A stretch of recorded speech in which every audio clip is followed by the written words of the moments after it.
Hello friends, હું છું Hardik Patel, icon engineering tuition ક્લાસીસની ચેનલમાં વિદ્યાર્થી મિત્રો આપનું સ્વાગત છે. ડિપ્લોમા સેમેસ્ટર 1 ની અંદર અભ્યાસ કરતા મારા વિદ્યાર્થી મિત્રો જેનામાં સબ્જેક્ટ આવે છે મોડર્ન ફિઝિક્સ, ઘણી બધી બ્રાન્ચની અંદર આ સબ્જેક્ટ આવે છે. એના આપણે મોસ્ટ ઇમ્પોર્ટન્ટ ક્વેશ્ચનની જે સિરીઝ સ્ટાર્ટ કરી છે એમાં આજે આપણે unit number 4 optics and modern physics જે છે તમારો જે ચેપ્ટર છે યુનિટ નંબર 4 એના most and very most important question હું તમને અહીંયાથી પ્રોવાઈડ કરવાનો છું. અને એ ક્વેશ્ચન તમે પરફેક્ટલી કરી લો છો એટલે યુનિટ નંબર 4 તમારો આખો કવર થઈ જશે. ચેનલ ઉપર નવા હોય તો ચેનલને સબસ્ક્રાઇબ કરી દેજો, બેલ આઇકોન ઓન કરી દો જેથી નવા વિડીયો આવે તરત જ નોટિફિકેશન આવી જશે. વિદ્યાર્થી મિત્રો, સેમેસ્ટર તમારો 1 છે એની અંદર યુનિટ નંબર 4 તમારો જે છે એ બહુ જ ઇમ્પોર્ટન્ટ યુનિટ છે. અને આ યુનિટ કવર કરવા માટે આપણે ટોટલી નોટ્સ અને એના લેક્ચર્સ આપણે બનાવેલા છે જેની લિંક ડિસ્ક્રિપ્શનમાં મૂકેલી છે, ત્યાંથી તમે કોર્સ પરચેસ કરી શકો છો અને તૈયારી સ્ટાર્ટ કરી શકો છો. પ્લસ આપણું એક વોટ્સઅપ ગ્રુપ ચાલી રહ્યું છે. હજી સુધી તમે વોટ્સઅપ ગ્રુપમાં જોઈન નથી થયા તો ફટાફટ જોઈન થઈ જશો, જેની લિંક ડિસ્ક્રિપ્શનમાં મૂકેલી છે, ત્યાંથી જોઈન થઈ શકો છો અને બેસ્ટમાં બેસ્ટ માર્ક્સ મેળવી શકો છો. પ્લસ જોડે જોડે સેમિસ્ટર 1 ના દરેક બ્રાન્ચના કોર્સ આપણે ઓલરેડી લોન્ચ કરેલા છે. એની લિંકો પણ ડિસ્ક્રિપ્શનમાં મૂકેલી છે, ત્યાંથી કોર્સ પરચેસ કરી લેશો અને તૈયારી સ્ટાર્ટ કરી લેશો. હવે વાત કરીએ unit number 4 optics and modern physics જે છે એની અંદર કયા કયા મોસ્ટ આઈએમપી ક્વેશ્ચન છે એ આપણે વાત કરવી છે. તો અહીંયા ફર્સ્ટ છે વક્રીભવન, પછી વક્રીભવન આંક, નિરપેક્ષ વક્રીભવન છે, પૂર્ણ આંતરિક પરાવર્તન છે, એક્સેપ્ટ એંગલ છે, ન્યુમેરિકલ છે. આ બધા જ મોસ્ટ એના વ્યાખ્યાઓ આપવાની છે. પછી લેઝરનું પૂરું નામ, ચલો લેઝરનું પૂરું નામ શું થતું હોય છે મને કોમેન્ટ કરવાની છે તમારે. લેઝરનું પૂરું નામ શું છે? What is meaning of what is full form of laser? તો લેઝરનું પૂરું નામ પણ પૂછી શકે છે. પછી વક્રીભવનાંકના આધારે ઓપ્ટિકલ ફાઇબરના પ્રકાર કયા કયા છે, ટાઇપ્સ ઓફ ઓપ્ટિકલ ફાઇબર જે વક્રીભવન ના આધારે બનાવેલા છે એની વાત કરવા છે. પછી લેઝરની લાક્ષણિકતાઓ, most IMP, right characteristic of laser. શું છે લેઝરની કેરેક્ટરિસ્ટિક? તો સમજો કે લેઝર એક બીમ સ્વરૂપે નીકળતો પ્રકાશ છે જે તમને શું કરે છે, એક જ દિશામાં એ શું થાય છે, પ્રવાહ વહેતો હોય છે, એટલે એનો સુરેખ ગતિ કરતો હોય છે. એ એની ફ્રીક્વન્સી કોન્સ્ટન્ટ હોય છે. બીજો એની કેરેક્ટરિસ્ટિક છે એક જ કલરમાં એ પ્રોવાઈડ થતું હોય છે. આ બધી કેરેક્ટરિસ્ટિક છે કોની? લેઝરની કેરેક્ટરિસ્ટિક છે. પછી ઓપ્ટિકલ ફાઇબરના ધાતુ અને કેબલની સરખામણીના ફાયદા જણાવો. એટલે કે ધાતુ એટલે કે કોએક્સિયલ કેબલ પણ પૂછી શકે છે. ઘણી વખતે ઓપ્ટિકલ ફાઇબર અને કોએક્સિયલ કેબલનો ડિફરન્ટ પણ પૂછાતો હોય છે. તો ઓપ્ટિકલ ફાઇબરની કેપેસિટી બેન્ડવિડ્થ વધારે છે ઓપ્ટિકલ ફાઇબર, અને જ્યારે કોએક્સિયલ અથવા મેટલ જે કેબલ છે એની બેન્ડવિડ્થ કેવી હોય છે? ઓછી હોય છે.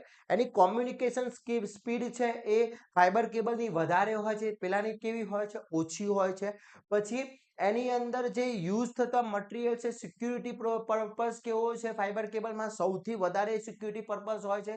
જ્યારે ફાઇબર ઓપ્ટિકલ કેબલની સરખામણીમાં વાત કરીએ કોએક્સિયલ કેબલમાં, તો એનો જે સિક્યુરિટી રીઝન છે, સિક્યુરિટી છે એ બહુ ઓછી હોય છે.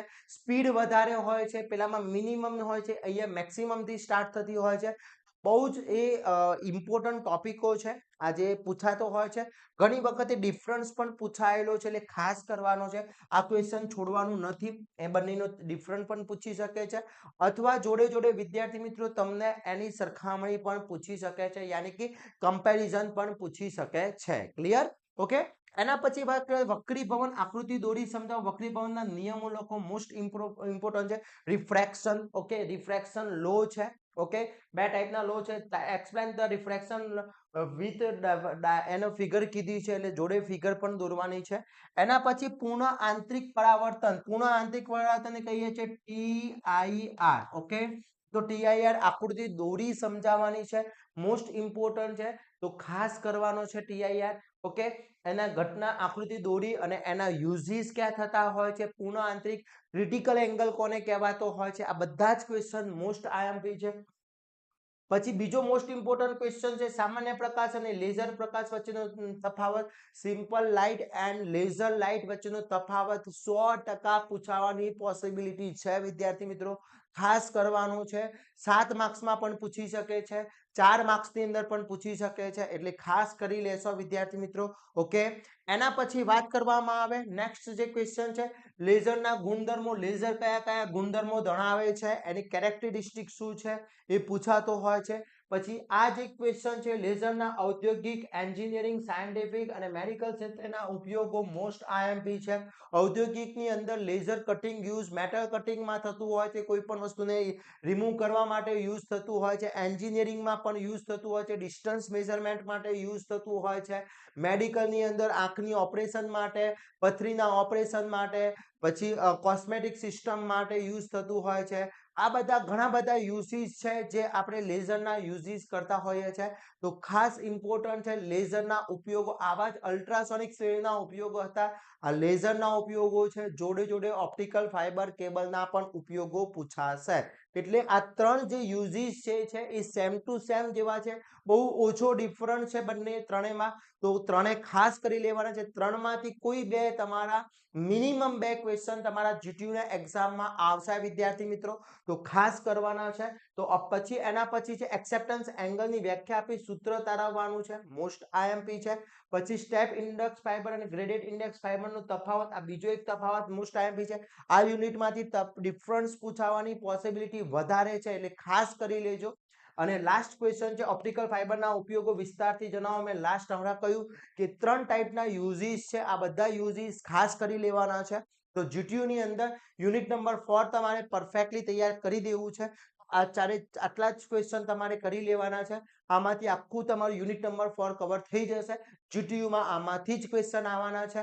અને વિદ્યાર્થી મિત્રો, આ બધા જ ક્વેશ્ચનના વિથ આન્સર આપણા કોર્સની અંદર ઓલરેડી અપલોડ કરી દેવામાં આવેલા છે, જ્યાંથી તમે ઇઝીથી ઇઝી તૈયારી કરી શકો છો. એમાં ઇંગ્લિશ મીડિયમના વિદ્યાર્થી મિત્રો માટે, ગુજરાતી મીડિયમના વિદ્યાર્થી મિત્રો માટે બંનેની નોટ્સ પ્રોવાઈડ છે, વિડીયોઝ પ્રોવાઈડ છે. તો ત્યાંથી તમે યુઝ કરી અને તૈયારી કરી શકો છો અને બેસ્ટમાં બેસ્ટ માર્ક્સ મેળવી શકો છો. આ વિડીયોને તમારા ફ્રેન્ડ સર્કલ સુધી પહોંચાડવાનો છે, જેથી વિદ્યાર્થી મિત્રો શું થશે કે એ વિદ્યાર્થી મિત્રો પણ તૈયારી કરી શકે અને જોડે જોડે વિદ્યાર્થી મિત્રો એમના પણ સારા માર્ક્સ આવી શકે. એટલે આપણા ફ્રેન્ડ્સ છે, તો આપણા ફ્રેન્ડ્સને શેર કરવાની આપણી એક ફરજ છે. તો કમ્પલસરી શેર કરશો વિદ્યાર્થી મિત્રો. અને આ વિડીયો શેર કરીને તમારે તૈયારી તો કરવાની જ છે, તમારે વોટ્સઅપ ગ્રુપમાં પણ જોઈન થવાનું છે અને તમારા ફ્રેન્ડ્સને પણ વોટ્સઅપ ગ્રુપમાં જોઈન કરી દેવાના છે, જેથી એ લોકોને કોઈ પણ ટાઈપની ઇન્ફોર્મેશન મળવાની બાકી રહી ના જાય, એ ખાસ આપણે ધ્યાન રાખવાનું છે. આવા જ નવા વિડીયો સાથે નવા દિવસે મળીશું. ત્યાં સુધી વિદ્યાર્થી મિત્રો મને રજા આપશો. અને ખાસ બીજું, પહેલા યુનિટ વાઇઝ ક્વેશ્ચન તૈયાર કરી લેજો, એના પછી હું તમને સુપર 30 ક્વેશ્ચન પ્રોવાઈડ કરીશ. ઓકે, તો આશા રાખું છું આ વિડીયો તમારા માટે ખૂબ જ હેલ્પફુલ થવાનો છે. આવા જ નવા ઉપયોગી વિડીયો સાથે નવા દિવસે મળીશું. ત્યાં સુધી વિદ્યાર્થી મિત્રો મને રજા આપશો. જય હિન્દ, જય ભારત.